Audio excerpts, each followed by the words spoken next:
Esse programa contém cenas fortes. Recomendamos discrição. Um símbolo macabro da depravação nazista.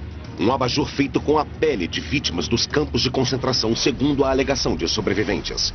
O objeto foi descoberto no notório campo de concentração de Buchenwald. Sobre uma mesa, um abajur feito com pele humana. Que diabos é esse abajur? Mas antes que essa prova crucial pudesse ser apresentada nos tribunais, o abajur desapareceu. 60 anos mais tarde, após o furacão Katrina, um abajur suspeito surgiu. Seria um dos abajures humanos de Buchenwald. Agora, com a ajuda da moderna ciência forense, o jornalista Mark Jacobson vai desvendar as pistas escondidas nesse objeto macabro. Examinamos a amostra e foi um choque. Para revelar a verdadeira história do abajur humano. O abajur de pele humana.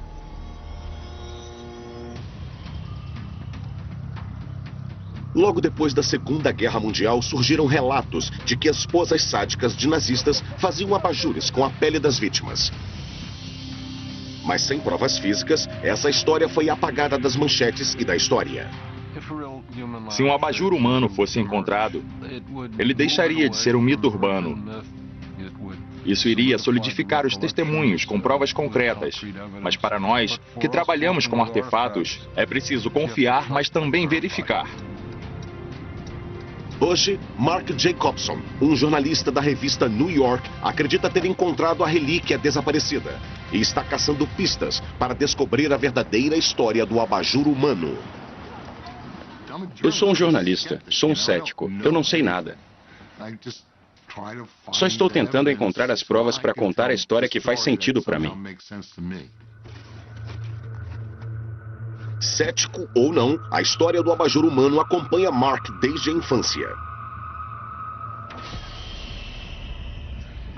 Eu nasci em 1948. Meu pai lutou na Segunda Guerra. Eu era um judeu crescendo nos Estados Unidos e quando andava na rua, os italianos eram os caras barra pesada. Eles ficavam gritando: "Ei, seu judeu, eu vou te transformar num abajur." Todo mundo sabia o que isso queria dizer.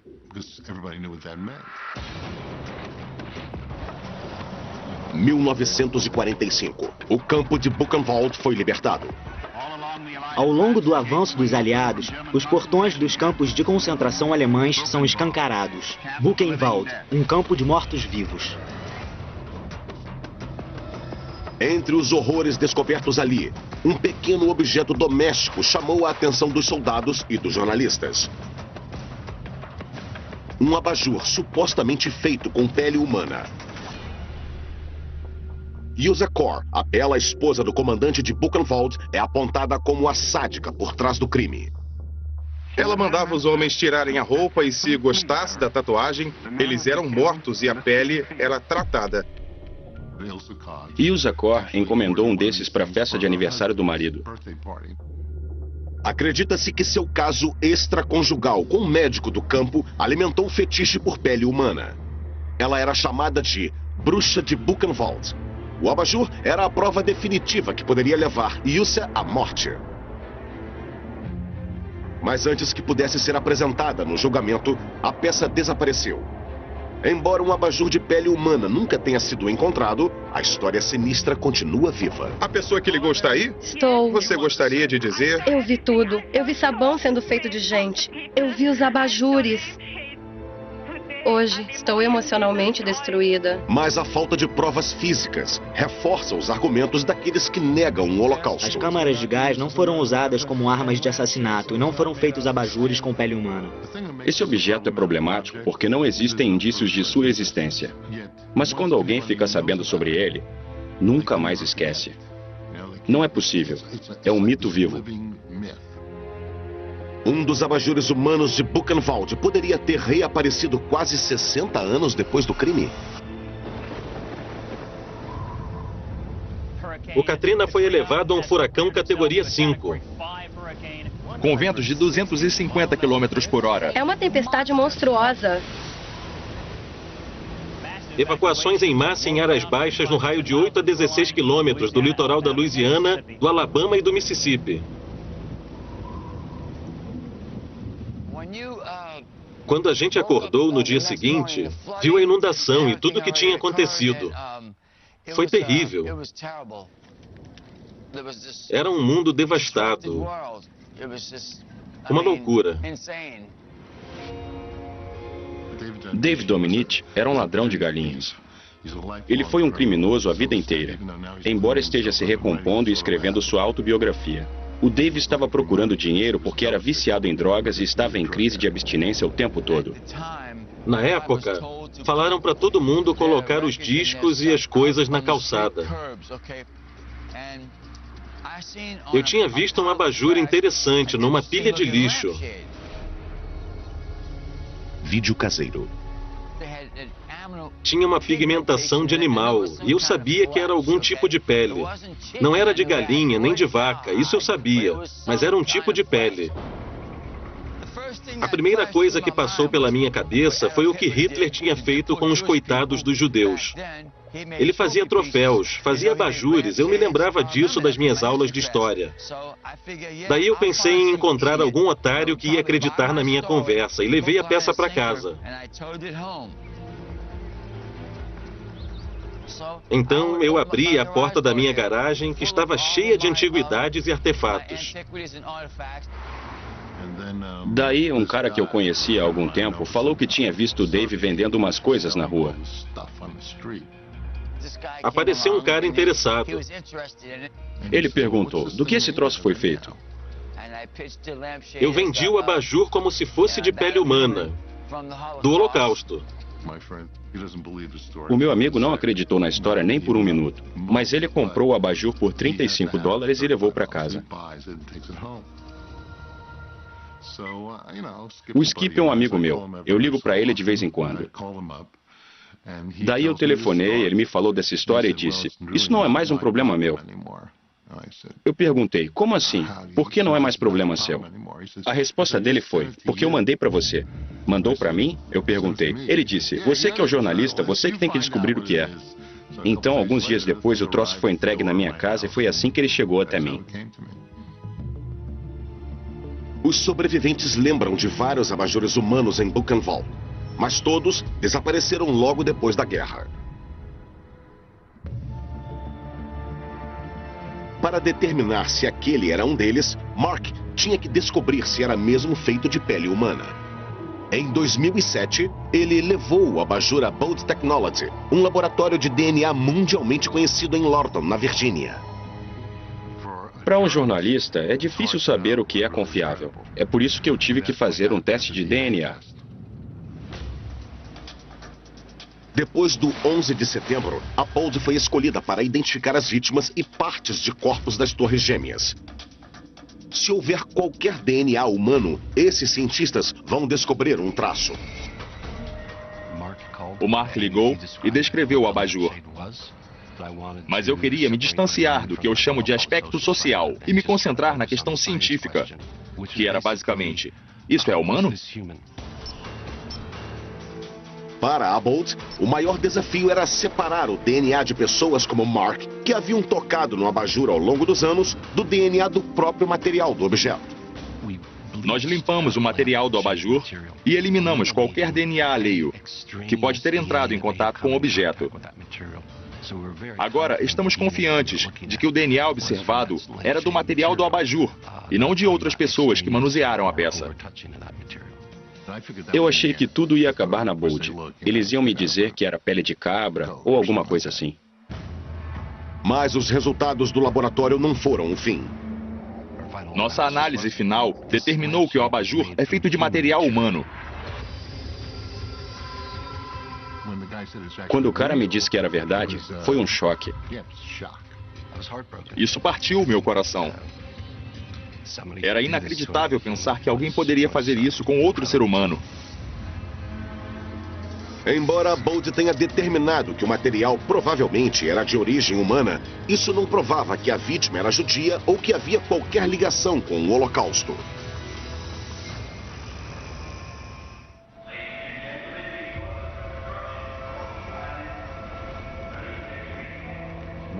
Quando eu recebi o teste de DNA dizendo que era de origem humana, mas que eles não podiam dizer de que tipo de pessoa, Isso foi muito significativo para mim. Desde o primeiro teste de DNA, a tecnologia avançou exponencialmente. Desde 2006, o sequenciamento de DNA deixou de ser um aviãozinho de papel e passou a ser um foguete que pode nos levar até a Lua. É possível sequenciar um genoma humano inteiro em 1 ou 2 dias, o que antes custaria 5 bilhões de dólares e entre 10 e 15 anos de trabalho. Mark Jacobson se dirigiu ao laboratório de genética da Universidade de Nova York na esperança de que a nova tecnologia pudesse revelar se a etnia da vítima se encaixa no típico perfil judeu ou europeu de um prisioneiro de Buchenwald. Todd? Oi, tudo bem? Muito prazer, Mark. O prazer é meu. E aí, o que você vai fazer? A gente provavelmente vai ter que tirar entre meio e 1 centímetro quadrado. Que tamanho é esse exatamente? Temos o bastante. Vai dar certo. É, bem pequeno. A primeira coisa que a gente deve fazer é colher um esfregaço da sua mucosa bucal para testar e desconsiderar o seu DNA. Vou pedir que você esfregue isso na sua bochecha com força, 30 ou até 40 vezes. Nos lados? É, bem dentro da bochecha. Depois vamos cortar a haste e botar nesse tubo, que vai para o laboratório para análise de DNA. Vocês poderiam mesmo descobrir o que o meu tataravô comeu no café da manhã num determinado dia? Não. Isso só vai nos dizer mais sobre a sua ascendência. Você pode descobrir uma linhagem que não conhecia. Eu tenho a impressão de que você vai abrir isso e vai sair um barulho de choro, tipo, nos deixe em paz. Vamos ver. Vamos ver.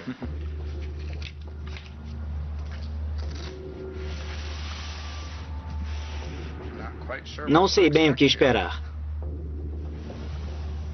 Você tem familiaridade com o histórico social Tenho sim. desse objeto específico? O que eu acho muito interessante é que eu ouço falar sobre esse histórico há muito tempo e sempre achei Todo mundo acha. que existiam milhares de provas nos museus. Mas eu não sei o que pensar. Não posso julgar, mas o contexto é...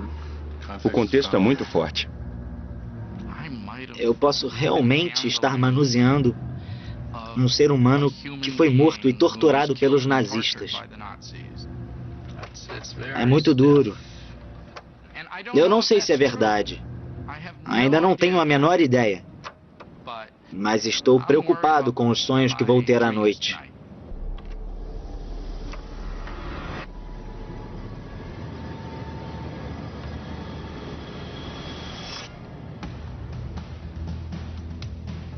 Todd removeu 2 pequenos pedaços e os enviou para 2 laboratórios respeitados mundialmente, onde serão testados novamente com tecnologia de ponta. Ele mandou o primeiro para o laboratório de DNA Paleo, em Thunder Bay, no Canadá, especializado em extrair DNA antigo de amostras muito deterioradas. O segundo foi para o laboratório Mason, em Nova York, que pôde usar a nova geração de sequenciamento. O abajur sobreviveu à inundação do furacão Katrina e pôde ser datado da Segunda Guerra.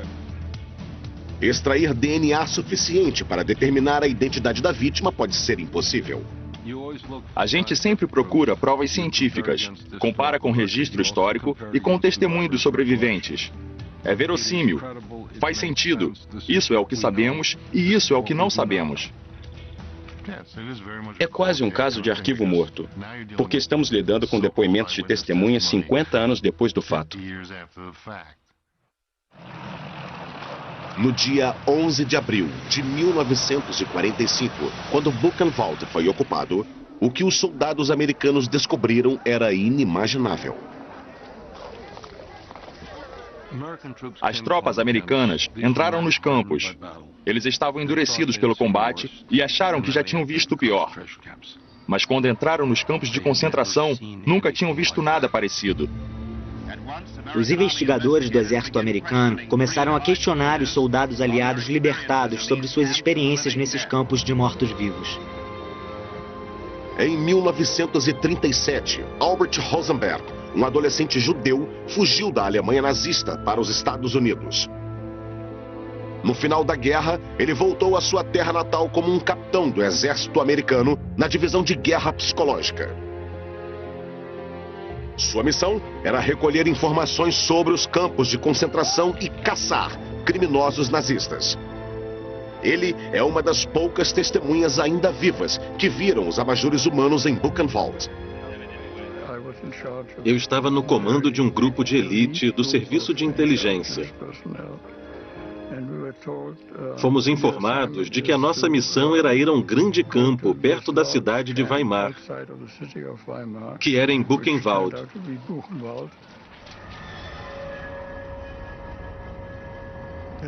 Era um pesadelo.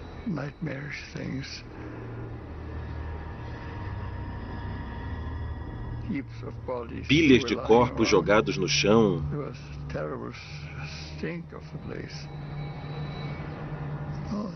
Um cheiro horrível. Era muito mórbido. O general Patton ordenou que os cidadãos das cidades vizinhas fossem levados para os campos e vissem de perto o que os soldados tinham encontrado. 1.200 civis caminharam das cidades vizinhas à cidade de Weimar para começar uma visita forçada ao campo. Havia muitos rostos sorridentes e, a princípio, os alemães agiram como se a medida fosse para o benefício deles. Tinha um grande grupo de pessoas em volta de uma tábua de madeira. A primeira coisa que os civis alemães veem ao chegar no interior do campo é a exposição de pergaminhos. Havia pedaços de pele tatuada e 2 cabeças encolhidas. E eu lembro que tinha um abajur. E eu disse, o que diabos é esse abajur? Em uma mesa, para que todos pudessem ver, há um abajur feito de pele humana, além de outras peças de origem nazista que foram mostradas aos cidadãos. Eles espalharam todas as perversidades que tinham acontecido no campo para dizer: olhem o que o seu povo fez. Foi muito dramático. Os ex-prisioneiros ainda estavam lá. As pessoas reagiam, choravam e diziam, a gente não sabia, por favor. Eles sabiam sim, eles nos viram o que estava acontecendo. Acho que o prefeito se enforcou depois disso.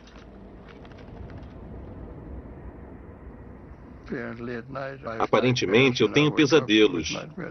Eu acordo com eles, mas não lembro muita coisa. Mas não é fácil viver com a perturbação do que eu vi e vivi. E, até hoje, não acredito que seja real.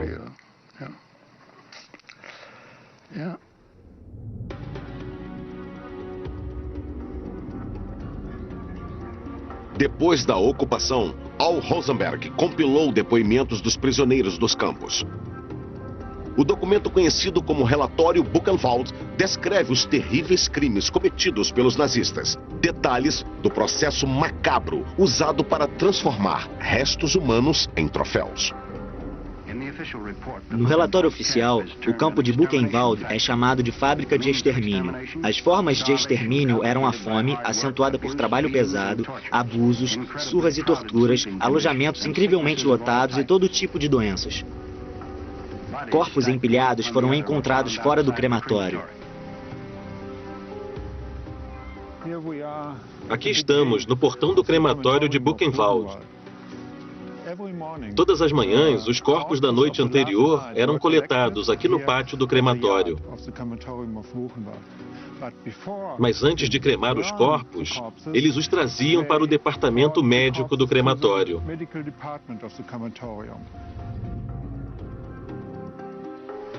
Os nazistas mantinham no campo um prédio para experimentos médicos e vivissecções, usando prisioneiros como cobaias. Os corpos eram trazidos aqui por 3 motivos. O primeiro era tirar os dentes de ouro.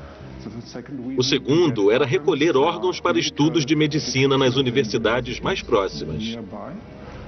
E o terceiro era pegar a pele para fazer um abajur, por exemplo. Muitos dos artefatos de pele recolhidos em Buchenwald foram apresentados como prova nos julgamentos de Nuremberg, mas os abajures desapareceram.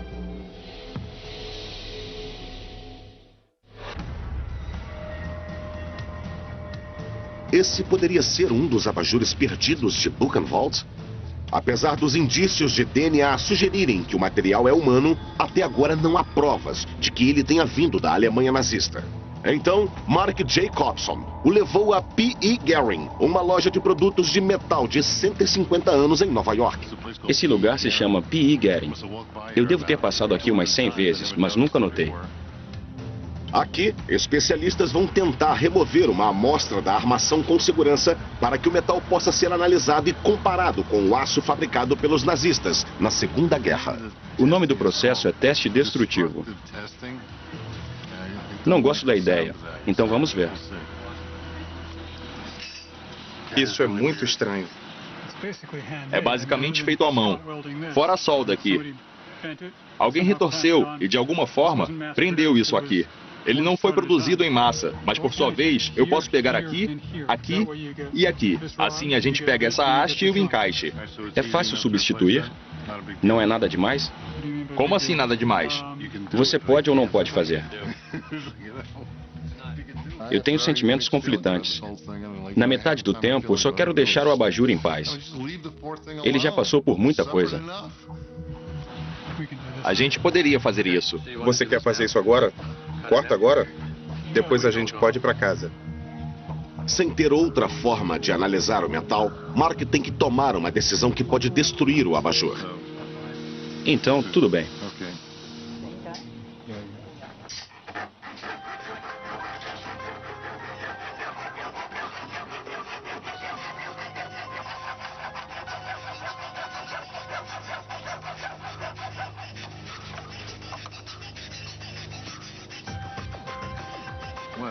Foi um prazer trabalhar com você. O prazer foi meu. Vamos remontar essa parte o mais rápido possível. Tá certo, muito obrigado. Sei lá, é meio estranho ver um cara cortando tudo, mas ele é ranzinza. Eu gosto disso. Me dá a impressão de que ele é competente. Mas se isso é o que chamamos de progresso, acho que é uma coisa boa.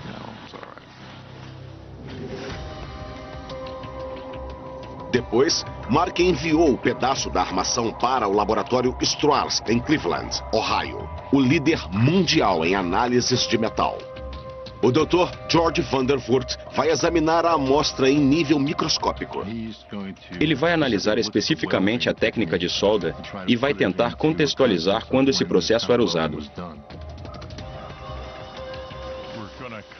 Vamos cortar a amostra para poder observar a microestrutura da solda. Aqui está a superfície. Vamos ver pelo microscópio. Você pode descer a ampliação e mostrar o fio. Aqui você pode ver o cobre na borda de grãos, a parte amarela. Aqui é o cobre. Tudo isso é cobre. O fato de ter tanto cobre sugere que não é aço moderno. Isso definitivamente é da primeira metade do século XX. Não sabemos a data exata. Esse cara parecia estar mais convencido do que eu já estive. Ele tinha certeza de que a peça era da época da Segunda Guerra. Até agora, as provas científicas sustentam a história do abajur. O interessante é que ele ficou inteiro por todos esses anos. Eu estou tentando descobrir quais são os fios que unem as telas, qual a composição deles. Para saber mais sobre os fios, Mark recorreu ao laboratório forense Michael Trace, em Chicago, conhecido por ajudar o FBI a rastrear o assassino de Green River. Oi, Chris. Eu sou o Mark. Prazer em te conhecer finalmente, Mark. Se for sintético, é possível determinar a data. Se for de 1985, não faz parte da história. Vamos ver o que ele diz. Nesse momento, vamos tirar pequenos pedaços dos fios, tão pequenos que nem vai fazer diferença. Vamos passar a amostra pela velocidade da luz, para nos ajudar a identificar o material. Chris examinou o formato do fio no microscópio para determinar que tipo de fibra foi usada na costura. O que isso nos diz sobre o tipo de fibra que pode ser? Parece uma fibra de nylon. Vamos confirmar com uma espectroscopia infravermelha. caso seja uma fibra moderna, toda a história será enfraquecida. O nylon puro é muito brilhoso e lustroso. Deslustrantes são adicionados para deixar a fibra com aparência mais acetinada. Então você tem alguma ideia de onde vêm esses deslustrantes? Existe muita informação disponível. Eu só preciso fazer uma pesquisa para ter certeza das datas corretas. Mas é muito básica, redonda. É uma fibra sintética mais primitiva? Pode ser sim, é consistente com isso.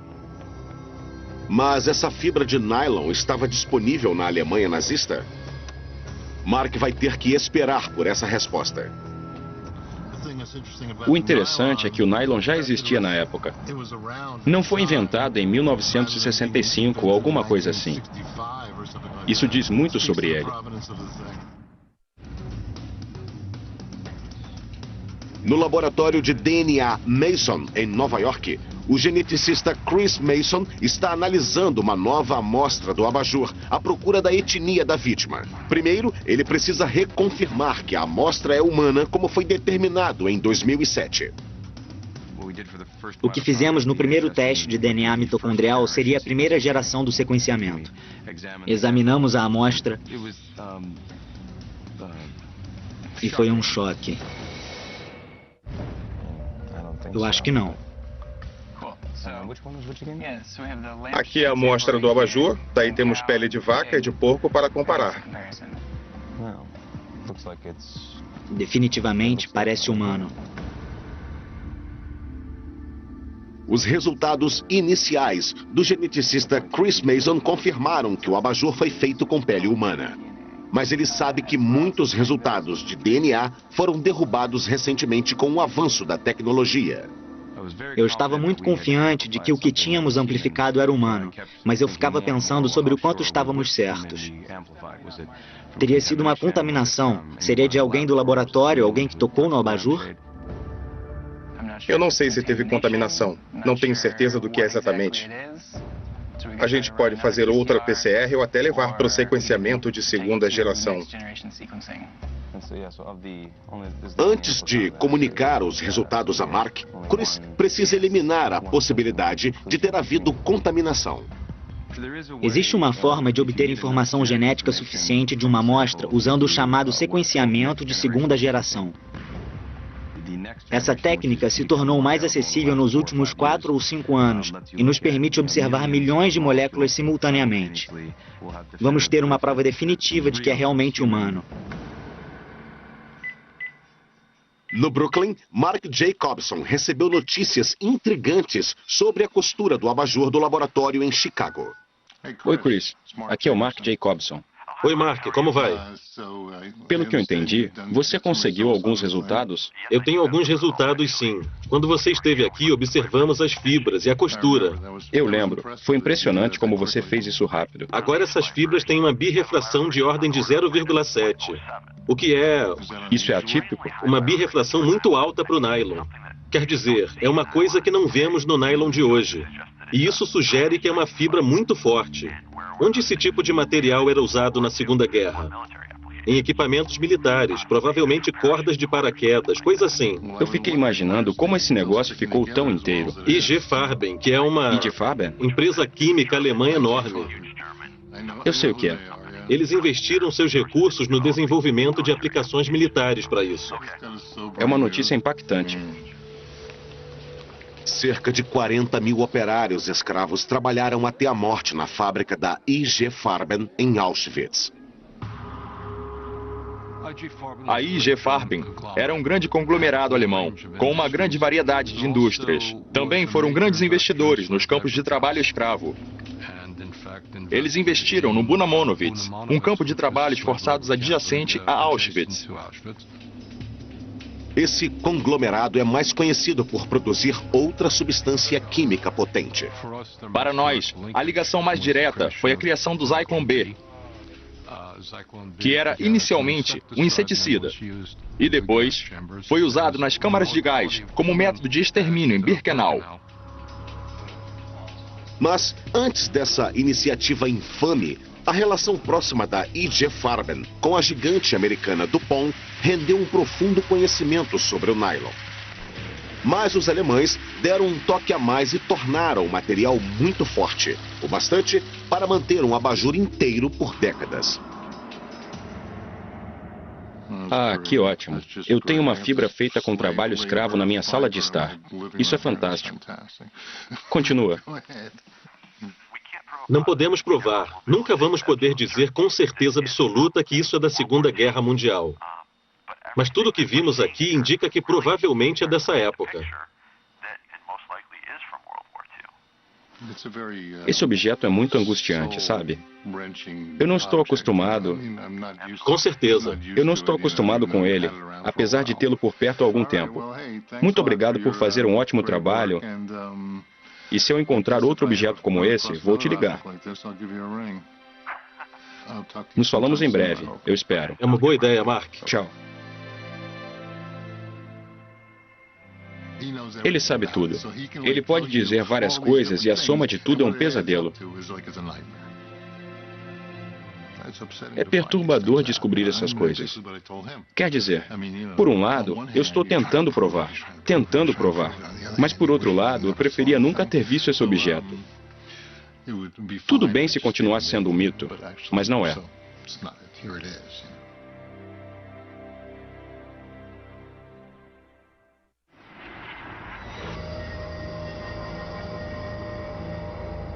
O abajur de Mark Jacobson seria a prova física de um crime nazista? Os resultados de DNA sugerem que a pele é humana. O metal é consistente com o aço da época da Segunda Guerra. E o nylon pode ter sido produzido em um campo de trabalhos forçados. Mas ele teria sido realmente criado por Ilsa Kor, a chamada bruxa de Buchenwald. Ela e o marido, o comandante Kor, criaram um lugar onde o sadismo era alimentado pelo poder ilimitado. A crueldade institucionalizada criou uma oportunidade para a expressão completa do sadismo. Aqui você tem uma chance. Vai em frente. Pode fazer o que quiser. É uma enorme tentação para um sádico. Depois da ocupação, Ilsa teve que encarar a justiça americana. E a imprensa devorou a história da mulher devassa que fazia abajures com suas vítimas. A reputação dela no Holocausto era como a bruxa de Buchenwald. É uma exclusividade dela. E falando moderadamente, é um título bem merecido. Na mídia, Ilsa Kor personificou a maldade nazista e o público pedia justiça. Ela foi a única mulher julgada em Dachau. Quando os Estados Unidos chegaram, eles proclamaram em alto e bom som: o mundo precisa saber o que aconteceu aqui. O mundo tem que saber, e nós precisamos levar essas pessoas a julgamento. O julgamento começou com um depoimento incriminador sobre o fascínio sádico de Ilsa por pele humana com tatuagens. Outros 3 prisioneiros declararam que ela possuía um abajur de pele humana. As provas contra ela pareciam irrefutáveis. Mas quando a defesa exigiu que o objeto fosse apresentado, a promotoria hesitou. A prova havia desaparecido. O tribunal condenou Ilsa, mas sua pena foi reduzida de prisão perpétua para 4 anos. Mais tarde, a decisão foi revertida como resultado de protestos públicos. A Ilsa Kor foi julgada e condenada. O general Lucius Clay alegou que não havia provas suficientes. Não sei se ele acreditava nisso ou não. Se o abajur tivesse sido apresentado a ele, ninguém sabe qual teria sido a reação dele. Mas o desaparecimento permitiu que dissesse que as provas eram insuficientes. O abajur de Mark poderia ter sido a prova que condenaria Ilsa à morte? Todos os relatórios forenses apontam que sua origem teria sido a Alemanha nazista.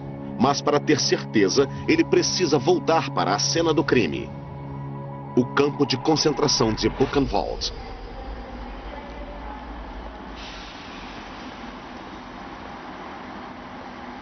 Aqui, o diretor do museu vai avaliar os relatórios.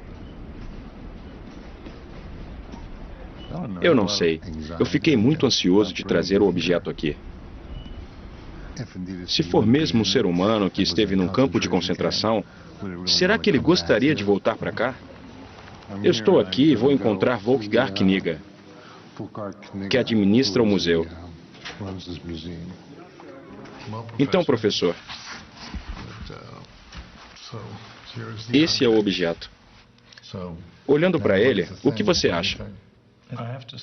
Preciso dizer que a opinião de um historiador não pode ser baseada em impressões.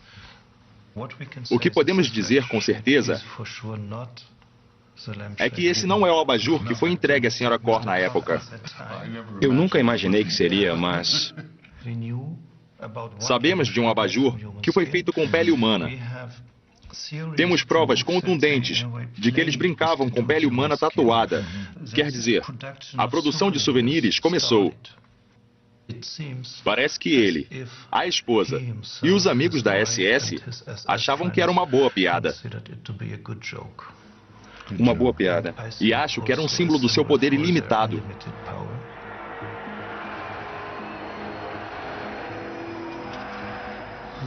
Aqui é onde guardamos as provas dos crimes.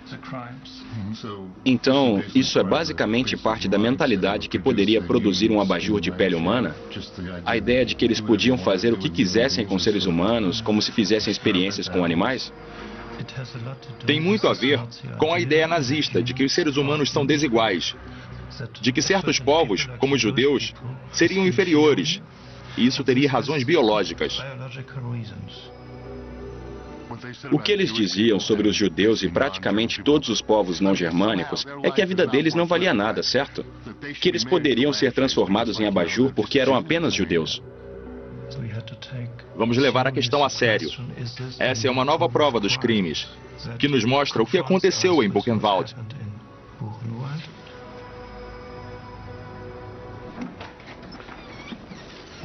Então, Mark, agora estamos na torre do portão de entrada, que se tornou um símbolo de Buchenwald. Você pode ter uma boa ideia, porque está frio e nublado. É o clima típico daqui. Quando você olha para a névoa, você vê a dificuldade do registro histórico? O que você vê e o que não vê? O que podemos saber e o que não podemos? Bom, é uma metáfora interessante, porque estamos sempre tentando atravessar a névoa e ter uma visão mais clara do que aconteceu.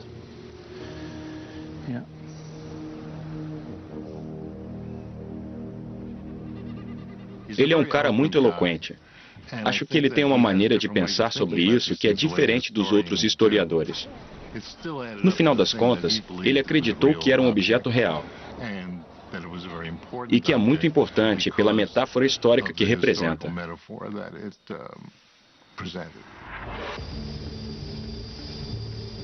Logo depois que voltou de Buchenwald, Mark recebeu uma ligação do laboratório canadense especializado em extrair DNA antigo. Se tem alguém que pode revelar a etnia da vítima, esse alguém são eles. Olá, você está me vendo? Tô te vendo bem. Você tá me vendo? Tô, perfeitamente. Ótimo. Mas o que eles estão prestes a dizer vai trazer uma reviravolta que ninguém estava esperando. Então vocês têm alguma coisa para me dizer? Temos sim. Como você sabe, nos mandaram um pedaço do abajur. Foi extremamente difícil extrair DNA humano desse abajur. E nós concluímos que ele não tem origem humana. Na verdade, esse abajur foi feito com pele de vaca doméstica. Vaca doméstica? Vaca doméstica. Como você explica os resultados anteriores que diziam que era pele humana? Bom, as análises foram feitas alguns anos atrás e muitos protocolos mudaram desde então. Os outros laboratórios recomendaram que você precisava observar um corte transversal do abajur, e foi isso que conseguimos fazer.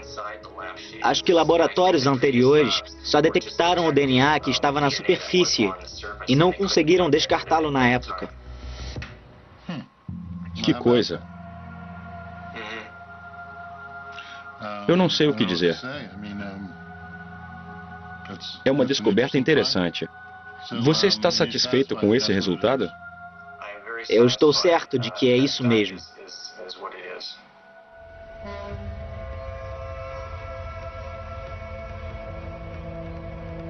Usando métodos de extração do DNA que não foram aplicados quando o abajur foi testado pela primeira vez, o laboratório canadense descartou a conclusão inicial de que a pele era humana. Eu não sei como lidar com essa informação. Quer dizer, eu nunca contei que isso pudesse acontecer, mas parece estranho. Considerando todas as provas circunstanciais que temos. Um cara diz uma coisa, outro cara diz outra coisa diferente. Estou um pouco surpreso, mas vamos ver o que acontece. Agora, Mark está se dirigindo para o laboratório Mason em Manhattan para saber o que eles descobriram sobre o material que foi enviado a eles. Mason passou a amostra pelo sequenciador de segunda geração, uma máquina que analisa o material de forma 1 bilhão de vezes mais precisa do que os métodos disponíveis quando o abajur foi testado pela primeira vez. Se você me perguntar se eu tenho alguma esperança sobre o que esse cara vai descobrir, não sei como responder. Não sei o que eles vão dizer, mas eu tenho observado esse objeto há muito tempo. E tenho a sensação de que não é pele de vaca. Sinto que não é vaca. Por causa da precisão e da alta resolução das tecnologias de sequenciamento de DNA atuais, é fácil argumentar que 90%, 95% ou até 99% dos estudos anteriores deveriam ser reavaliados. Apenas 12 horas atrás, a conclusão preliminar de Chris indicava que a origem era humana. Vamos nos sentar? Vamos, claro. Acabamos de receber a confirmação dos dados. A gente obteve 6,7 milhões de leituras de 50 pares base e comparamos com DNA humano, bovino e suíno. E posso te dizer que tenho 99%, diria até 100% de certeza de que pelo menos a partir desses dados, essas amostras são de origem bovina. Então não é humano. Eu acredito que não. A reação do PCR pode ser contaminada até por uma célula. Então é muito possível que uma parte do seu DNA ou de qualquer pessoa que teve contato com o abajur possa ter sido indicação suficiente de que parecia humano. O que eu gostaria de saber, só para que eu possa aprender mais, é se eu fiz a coisa certa em confiar nos dados que existiam na época. Fez. Era a única coisa que eu poderia ter feito naquele momento? Exatamente. Só acho que hoje estamos fazendo o máximo que podemos, usando a tecnologia mais avançada para te dar a melhor resposta possível. Me sinto um pouco mal, mas acho que saber a verdade é melhor do que viver uma ilusão. Então eu acho que mesmo que ele fique chocado, ele vai ficar mais feliz de saber a verdade. A busca chegou a uma conclusão decepcionante. O abajur de Mark certamente não é humano e não pode ajudar a desvendar o mistério do abajur desaparecido de Buchenwald. Buchenwald é o lugar onde existem todos os mitos sobre peles humanas. Mito e realidade. Acho que tem muita coisa ali para considerarmos tudo como lenda urbana. Se eu fosse dar a minha opinião visceral, eu diria que quase tudo é verdade. Temos isso aqui, certo? Está em uma caixa especial. Eu a carreguei por todo o mundo. Agora você sabe o que sabe. Você sabe que é pele de vaca. É uma vaca, mas não é uma vaca. É um objeto que existe para contar uma história. Uma coisa para nos fazer pensar, independente do que seja. As pessoas dizem que é só mais um mito judeu, que estamos tentando convencê-las de alguma coisa.